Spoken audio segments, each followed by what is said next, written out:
নবীজি বলেছেন, রমজান মুবারকে কেউ যদি একটি নফল কাজ আদায় করে, একটি নফল ইবাদত করে, অন্য মাসের একটি ফরজ আদায় করার সওয়াব আল্লাহ পাক নামায় আমলে দিয়ে দিবেন। রমজান মুবারকে কেউ যদি একটি ফরজ আদায় করে, অন্য মাসের 70টি ফরজ আদায় করার মতো সওয়াব আমল নামায় আল্লাহ দিয়ে দিবেন। সুবহানাল্লাহ।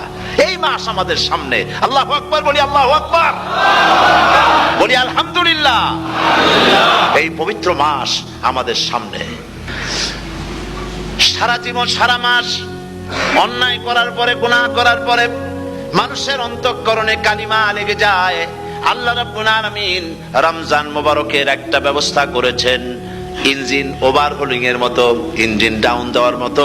আপনার কালবকে, আপনার আত্মাকে, আপনার বিবেককে, আমার বিবেককে পরিষ্কার করার জন্য রমজান মাস করে দিয়েছেন। রমজান মুবারকের একটি মাসের কোর্স যদি কমপ্লিট করা যায়, তাকওয়া দিয়া যদি ভরে দেওয়া যায়, তাহলে বাকি 11 মাস আরামসে চলবে, কোনো অসুবিধা হবে না।